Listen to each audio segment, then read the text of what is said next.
police agenda. Some have assumed the book to be anti-police, but in fact it is anti-police brutality.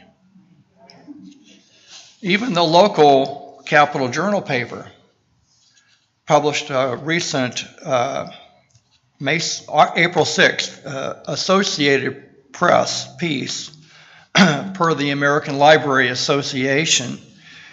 Some librarians have been threatened, and in 2021, 729 challenges affecting nearly 1,600 books at public schools and libraries, which more than doubled those numbers from 2020.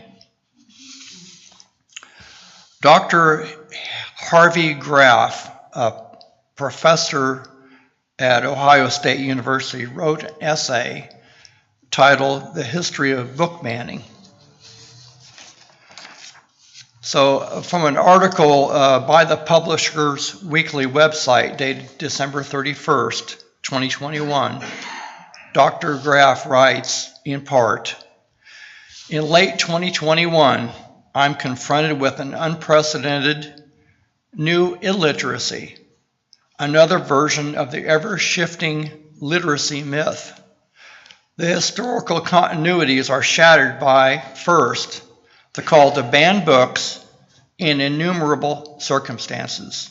Second, the banning of written literature without reading it. And third, calls for burning books. This constitutes a movement for illiteracy, not a campaign for approved or selective uses of reading and writing. Banning books from curricula, erasing them from reading lists, and ridding them from library shelves has mid-20th century precedents. The current burn books movement does not, nor does the banning of books without censors reading them to identify their offending content. Despite media comments and condemnations by professors, teachers, librarians, and First Amendment attorneys, these issues are poorly understood. Parents of school-age children are confused. The young, supposedly in the name of their protection, face the greatest threat to intellectual and psychological development. That danger is most severe for the racially and gender diverse, who see themselves being erased or banned. Previous bannings did not overtly concentrate on race, aim to empty libraries, or associate so closely with one political party. The people behind these movements prided themselves on their direct familiarity with the explicit contents of that which they wished to ban or even burn. They used their literacy in their brazen efforts to control the uses of others' literacy. Today's banners and burners, by contrast, are the new illiterates, achieving a rare historical distinction. And our next is a video. It's a song. We sing it here occasionally, Wo Ya Ya. And this is produced for the Unitarian Universalist Church of the Palouse in Moscow, Idaho. This is a Pay for What You Can donation from a music collection posted by the UUA and used with permission. After the song, we'll welcome talkback on this important topic. If you come up here and use this microphone. So Jake, will you release that song now? Wo Ya Ya. We are going, heaven knows where we are going, but we know within, and we will get there. Heaven knows how we will get there, but we know we will. It will be hard, we know, and the road will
heard my deep sigh there. I have a confession to make related to this topic. In the early 90s, mid-90s, I was at the University of Florida working there, and I spent over 10 years of my life volunteering as a transcriptionist for Holocaust survivor testimonies. Most of these, with my age, most of these were children Holocaust survivors. And I translated their stories. And so in this mindset, with all of these things on my mind, one day at the University of Florida, someone put up swastikas all over one of the highly trafficked areas. And I went and ripped them down. Another related item to this, I remember very strongly a college course that I took on freedom of speech, and I really came head to head with the professor who was adamant about the freedom of speech. I had a problem with hate speech, and we went on and on in that class. I still haven't quite resolved that. But with that said, I appreciate this program because I'm 1,000% on board with this, but obviously not 1,000% because these issues still linger with me and they're somehow related. So I just wanted to bring that up.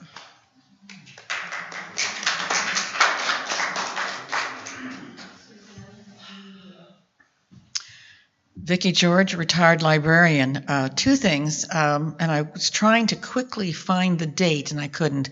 Sometime during the 1500s, our Michael Servetus, the young Unitarian scholar, was burned at the stake. Now, he happened to have been spent some time in Spain, and he had learned how to translate the written religious text from the original Hebrew, the original Greek, and he then wrote a book called On the Errors of the Trinity, because what his scholarship showed was there was no mention of Father, Son, and Holy Ghost in the religious text being used by the canon at that time, and that caused him real problems, and he had to go into hiding for like 20 years. And he came back very brazenly, and he sat in John Calvin's church in Switzerland, Geneva, thinking that 20 years had passed. Not a problem. Well, John Calvin did not like him and did not like this. So he was actually burned at the stake, Michael Servetus was, with his books tied to his body and at his feet. However, 2 copies survived. One in the library in Spain, where he had spent some time, and John Calvin's own copy. Yeah. And that brings to the current day, as a librarian, I often had to defend comments about the Harry Potter series from people who are concerned. I was an elementary school librarian. Oh my God, it's encouraging magic and sorcery. And J.K. Rowling had the best comeback to that I ever heard. She said, I'm not encouraging people to be sorcerers and witches and things like that. But the real magic is getting reluctant readers to read. And I like that comment.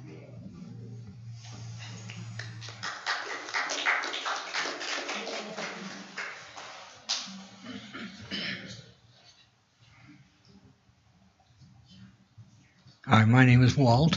I'm just learning to walk, so bear with me. 2 comments. Several years ago, I was at the KU library, and a professor was asking about the status of a book in the library and said, well, I'm sorry, that one's checked out. And the professor said, what? This is really arcane, technical, scientific information. I'd sure like to know who's reading this so I can collaborate with them. Seemed like a lofty goal. The librarian said, I'm sorry, we can't divulge who's reading what. And I still get goosebumps thinking about the courage it must have taken for this young librarian to stand up to this towering giant of an intellect who was demanding to know who was reading what. The second comment is that book burning doesn't necessarily have to be really flagrant, to coin a pun, but it can also be kind of subtle. I think it was Suzanne who recently sent me a New York Times article about how the slave owners published special editions of the Bible which removed the book of Exodus because they didn't want the slaves to read about how they managed to escape from their own captivity. So I thought that was an interesting insight. So thank you, Susanna.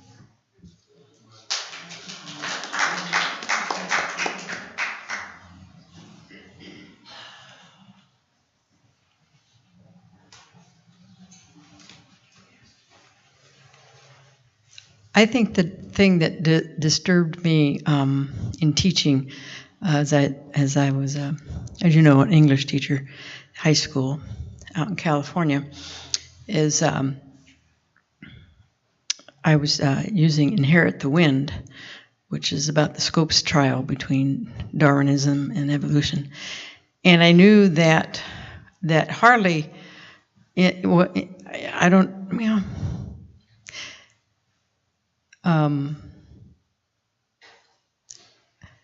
Evolution was not really touched on or officially taught in science, you know, because the science teachers just got fed up with, you know, all of the hassle they would get from parents. And so it's just either glazed over or just not really taught. So I knew in order to teach Inherit the Wind, I had to do some background information on it because they had to understand evolution and they had to understand Darwinism, these two concepts, in order to even understand the book, Inherit the Wind. And so how was I going to do that without having all these, you know, parents and such pounding on my door? So because I had such a huge background of kids in my classroom from many parts of the world. I had the Southeast Asians, I had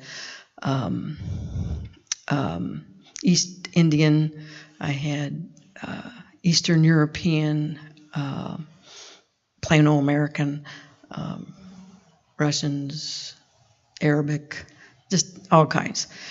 So I asked each of the students to go home and find out how man came to be on the earth from the stories within their cultures. And they did, and they all collected them and brought them back, and I broke them up into groups, and they all shared their different stories. So everybody got validated on their stories, and then, of course, I was pretty sure somebody would talk about Adam and Eve. And they did, so then I said, well, these are all great stories, and kids talked about what they were, and I said, well, this is the one that's in the book. And so I didn't think I would get in too much trouble. And I said, but in order to understand what the conflict is, we need to find out about Darwinism. So I just took that out of the encyclopedia, so that's right there, you know, I'm not going to get rid of the whole encyclopedia. Laid that groundwork, and so then we understood the book. But sometimes, just being a teacher, you had to realize that you had to try to come up with modified ways to get around what we know would cause conflict with groups or singular parents. But my favorite T-shirt that I wore until I literally wore it out was "Celebrate Freedom, Read a Banned Book." And all of the works that I used in my classrooms, and I taught sophomores and seniors, were on the list. So I proudly wore that, you know, every year. Look, we're reading these things. So we had a conversation about it. But, you know, it's a struggle. It still is a struggle. And my daughter teaches, and when I hear about what's going on with the books, and you know, we all know about the critical race theory, which is just blows your mind, it breaks my heart because of what she said, what the damage is being done with the minds of the youth not having the opportunities to be expansive. So we got to encourage wherever we can.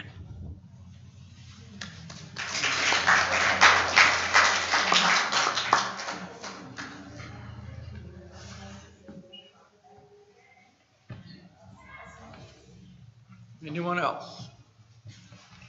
Quick question on loud. Why was that song in that last song? What about? That song, why was it banned? It wasn't banned. Oh, okay. It just, I thought it was a fitting song. Okay, good. Thank you all for coming today.